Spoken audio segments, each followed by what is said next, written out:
Extremely exciting win for our team. Felt it was a great team win.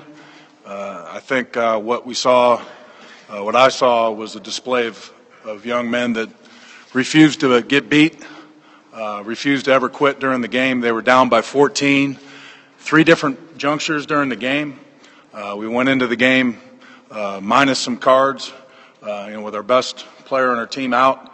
We lost our quarterback early in the third quarter, and the team just kept fighting and kept responding. Even when they were down 14, kind of in tough situations, 2 2-minute drills, one backed up 99 yards to fight back and win that game and take it to overtime and then win it in overtime.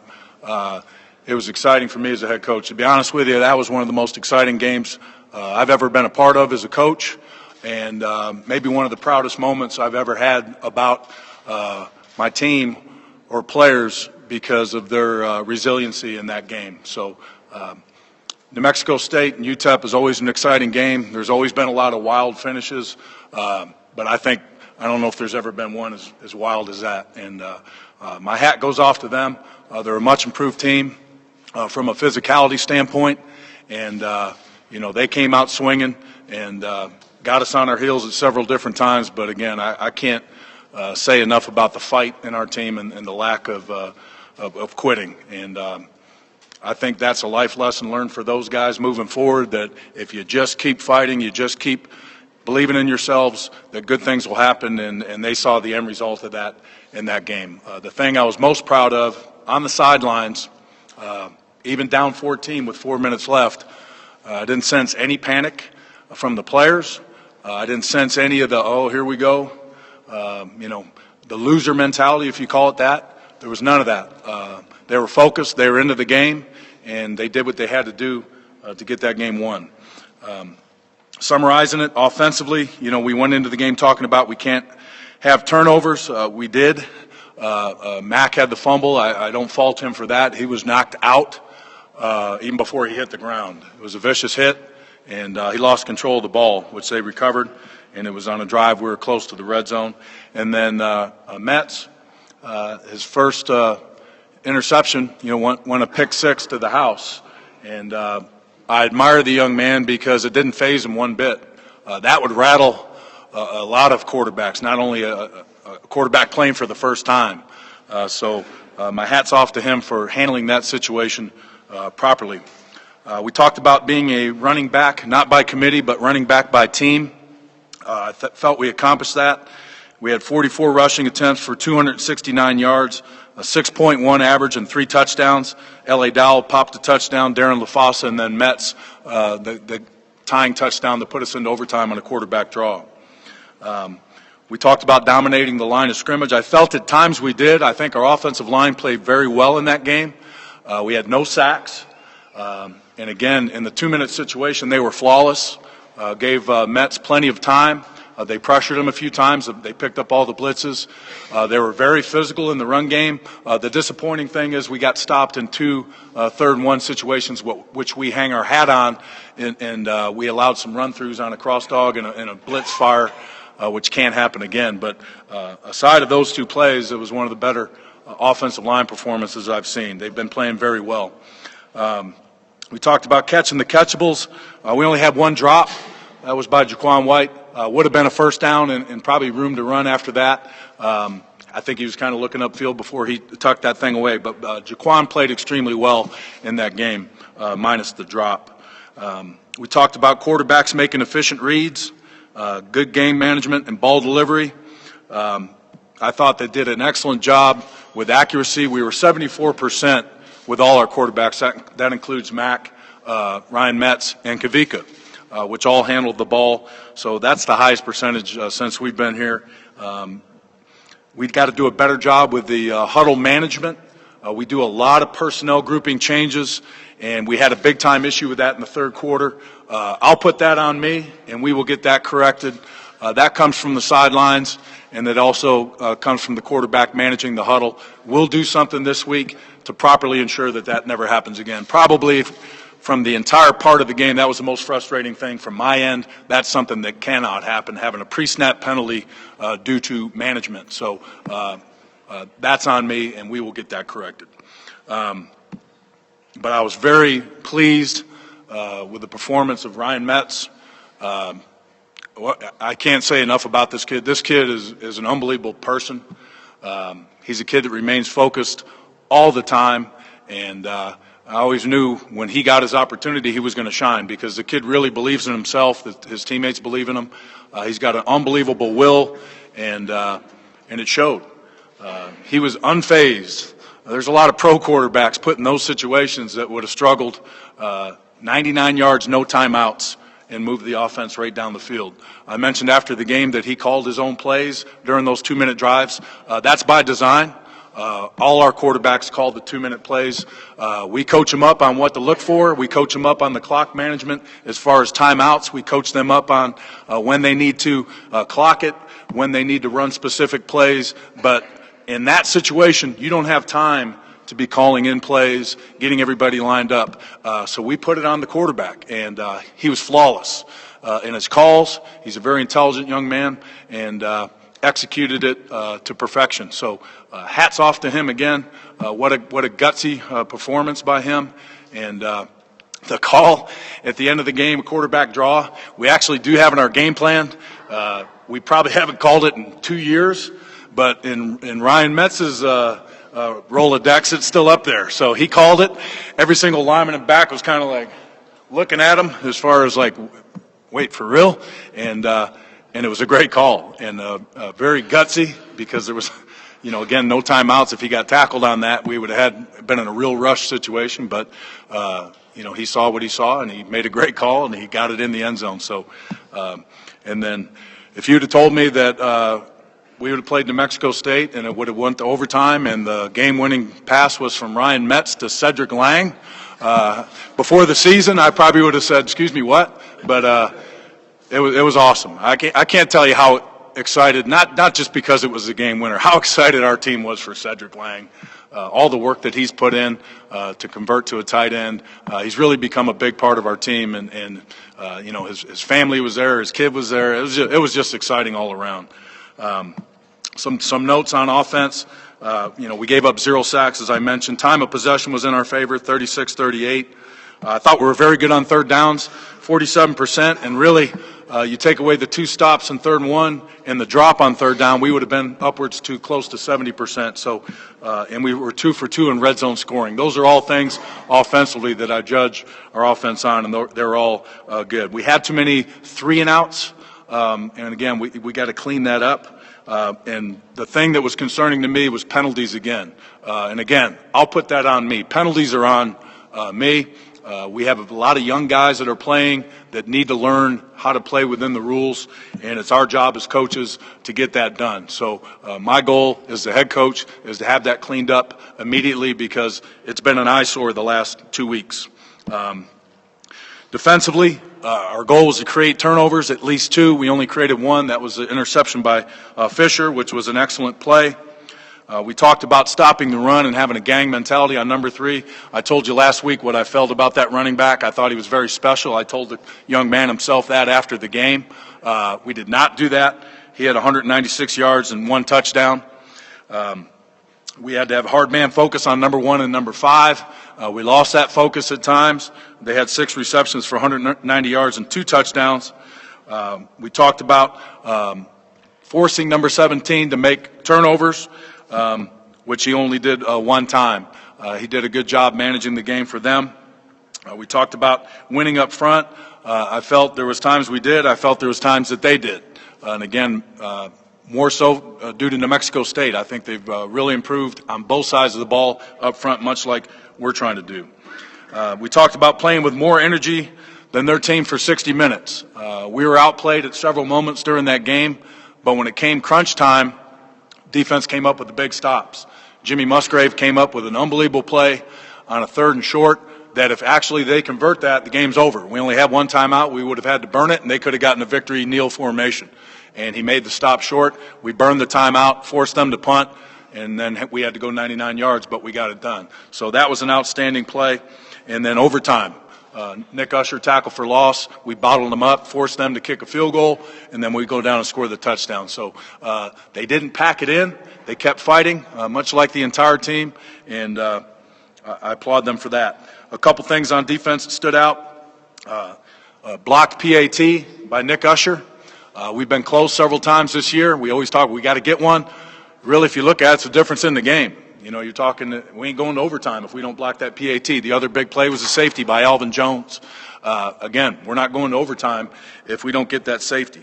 And as I mentioned, the interception by Calvin Fisher. We did do a good job on third downs. We held them to 30% on third downs. That's our success rate that we hold our standard by, getting off the field on third downs. We did not do a good job in the red zone.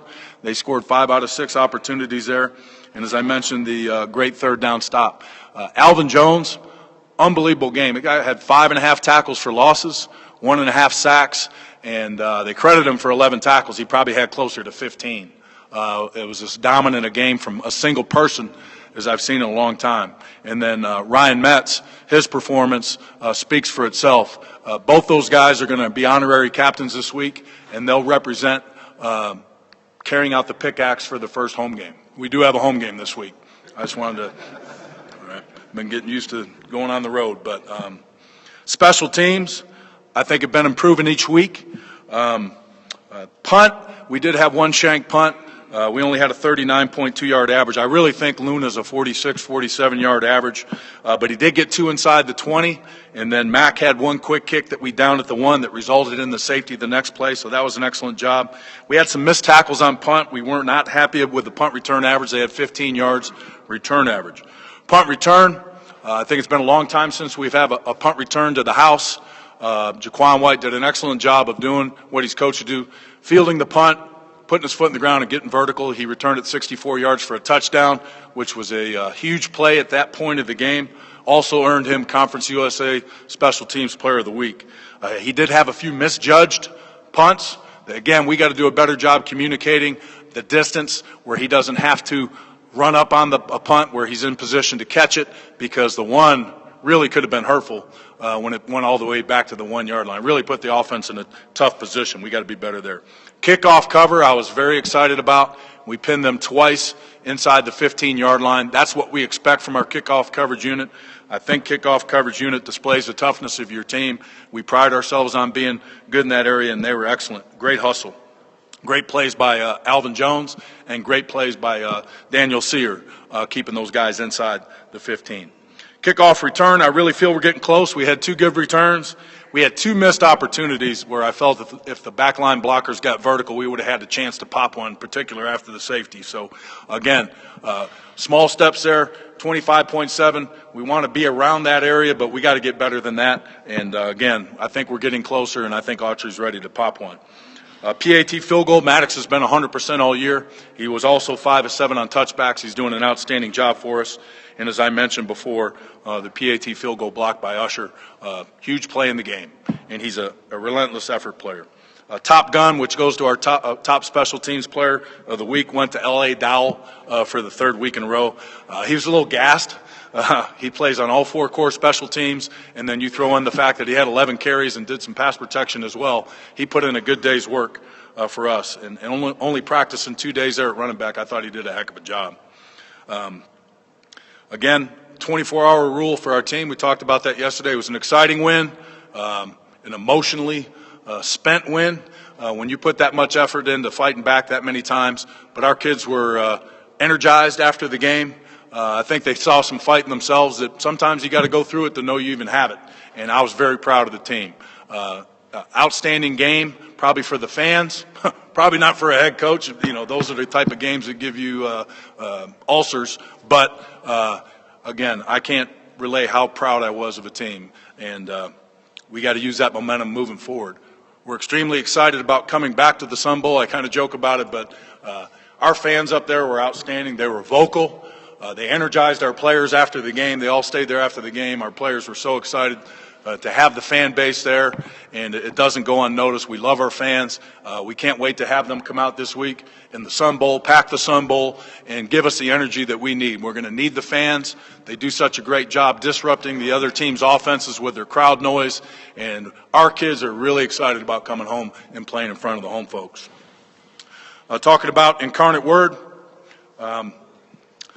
offensively, they've scored 14.7 points a game, 131 yards rushing. They do want to establish a run. They've been very balanced. There are 39 rushes a game to 30 passes. They're averaging 300 yards a game. Time of possession, they're about even. They're at 29 minutes. They've struggled a little bit on third downs. We got to keep them in that situation. They have had some fumble issues. They've lost 6 fumbles and given up 3 interceptions. They're -4 on turnovers this year, so they're kind of in the same boat as we are at that point. So I'm sure that they're focusing in on that. Their quarterback, a mobile guy, he's got their lone rushing touchdown of the year. He's got a 3.6 average and a long of 57 as a rusher. He's thrown for 445 yards, 2 touchdowns, 2 interceptions. They've got 2 solidly built running backs. One's 215, one's 200. They're both right around the same stature.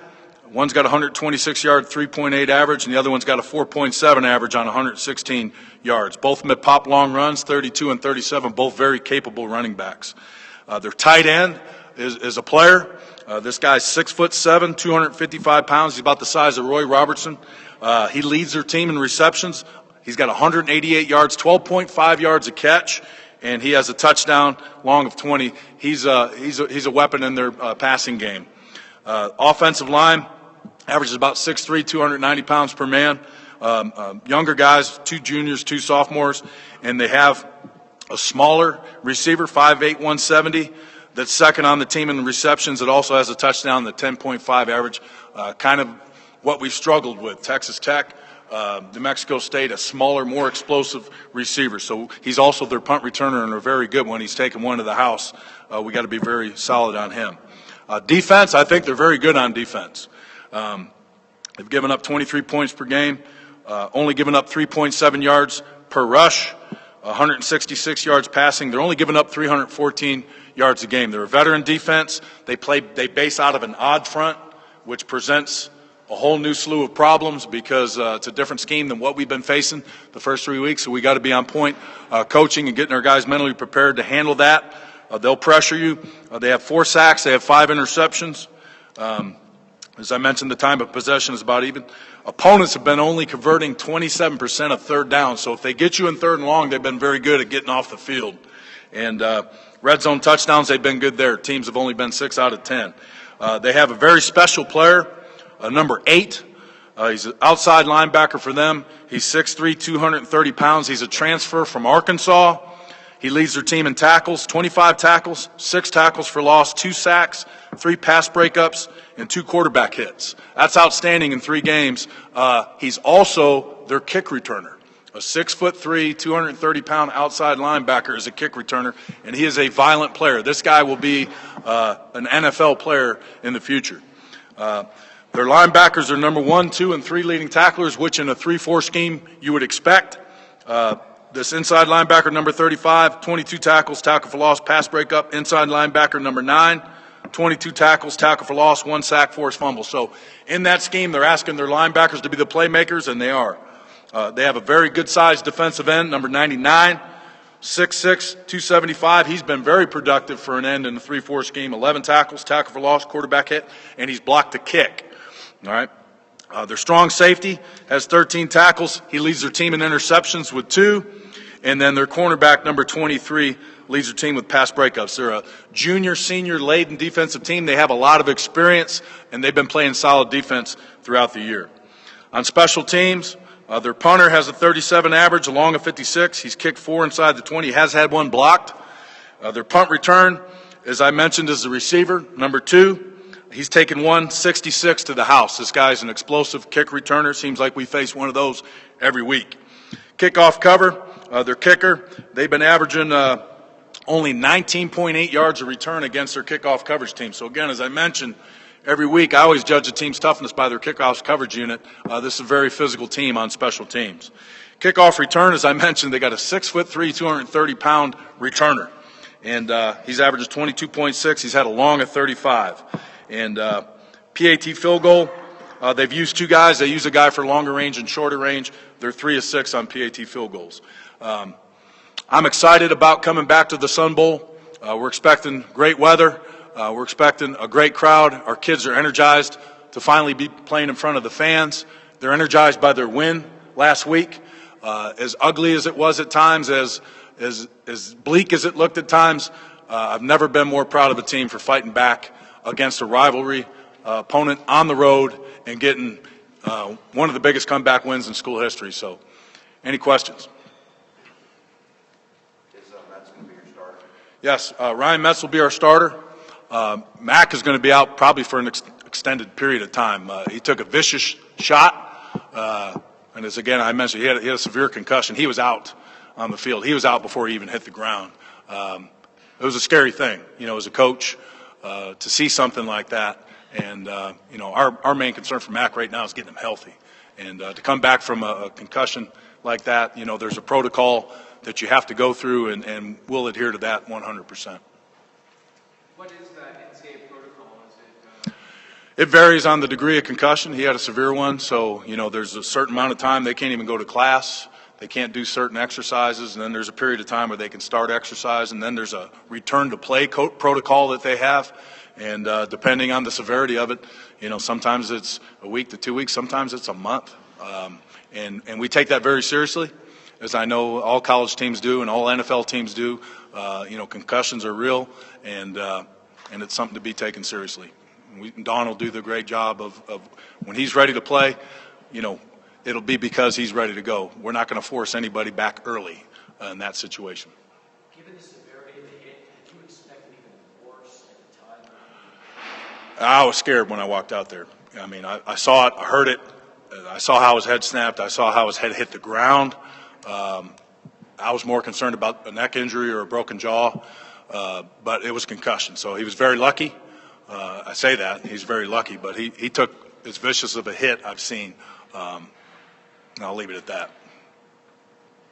I noticed at times during the week, Simpson was your number 2 quarterback. Was he an option? Garrett still, in our mind, was too hobbled to go out there and compete at the level we wanted to compete at.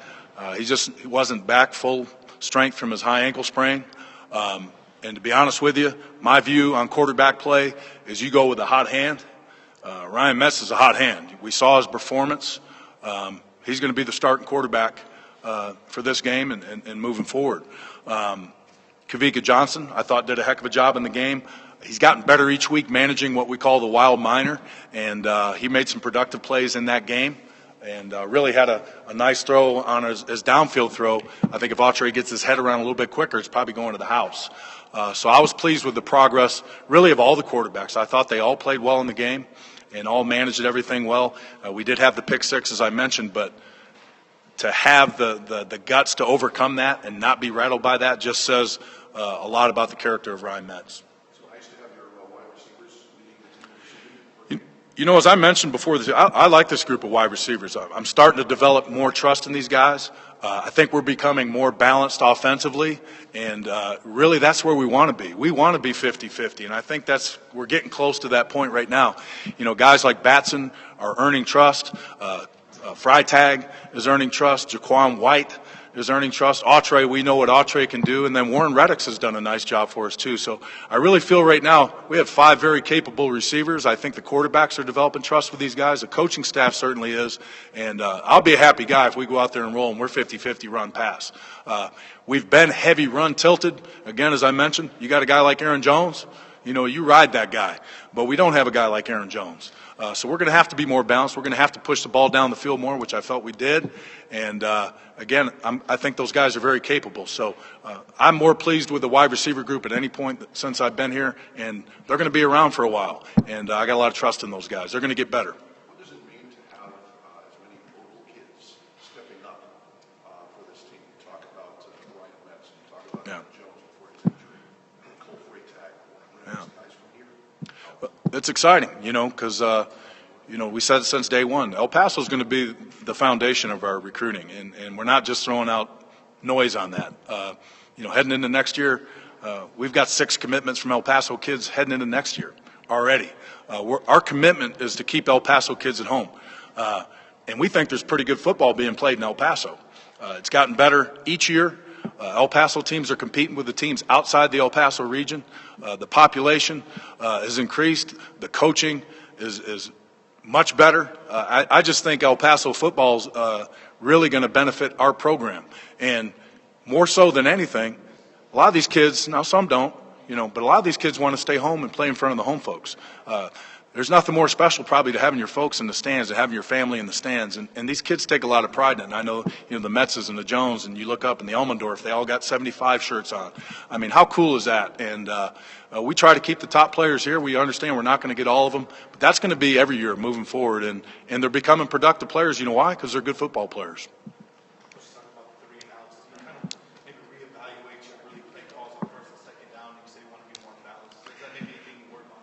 I don't reevaluate the play calls. I think they're all good play calls for what they had. I think it's more a fact of executing.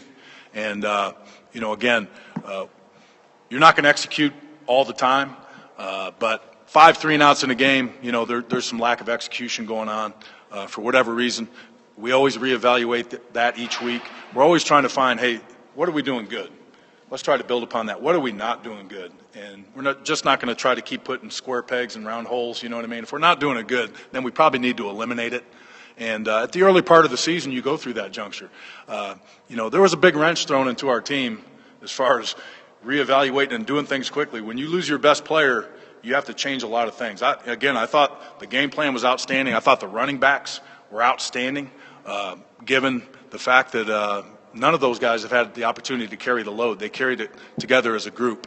I thought the quarterback play was very good, and the receivers are starting to step up. I'm seeing a more balanced offense in the future, or I'm envisioning a more balanced offense in the future. And as a head coach, that makes me happy because you just can't hang your hat on one thing. I understand that. We did it out of necessity in the past. We had to, but I think we're moving in a different direction. Not to get you to show your cards, but after Louvaus's touchdown, there was a delay, and then you ran Metz in there to hold. Was something going on there? Yeah, Garrett was the holder. He was supposed to be out there. I was a little disappointed in that. Again, Ryan was Johnny on the spot, and he went out there and held. And again, everybody's got to be in the game on the sidelines, and Garrett's been talked to about that and wasn't very happy about that.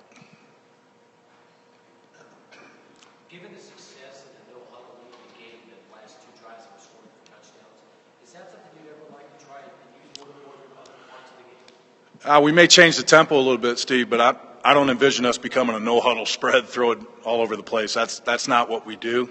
But can it be incorporated in our offense? Certainly. Do we have more confidence about our 2-minute offense? Certainly. We practice it every week. I wasn't surprised by the results of those 2-minute. We do it every week, twice a week. We do it against our defense. We put the quarterbacks in those situations. We've fabricated drives in practice that are 99 yards with no timeouts. We've had drives that we have 2 timeouts. These quarterbacks have been through all that. That's why we're comfortable with them calling the plays in 2-minute.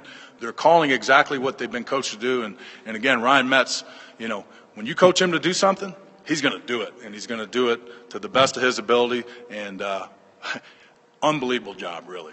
Unbelievable. How do you lower that per-yard play the defense is allowing? Is it a scheme thing? You know what? There's a lot of things. I point to one thing. All you got to do is look at the depth chart in the secondary the first 3 weeks. It's changing. It's ever-changing parts. You had young guys in there, and then somebody had to move positions. When you got guys at different positions at all time, and again, it was out of necessity due to injuries, there's communication issues with the front end and back end. This will be the first week heading into the next week that we're going to have the exact same secondary in there. Everybody's healthy. Everybody's going to be playing the same position. We do have some veteran guys with Tron and Ish back there. It was Ish's first game back in a long time. He was out of position sometimes. They just got to be in position and communicate. Do I have confidence those guys can do that and improve? Absolutely, and they will. We got to be a little stouter up front at the point of attack. I was not pleased with the interior at the point of attack. I thought Gino held his point, but we got to be a little stouter there. We may adjust some personnel or roll some guys in there that can do that. But again, it's just like anything. Offense, defense, special teams, you got to evaluate what you're doing well, what you're not doing well, and we're in that process right now. Do I expect them to improve? Absolutely, because you know what, Brett? It made a big difference to me because it displayed our team's will. You know what I mean?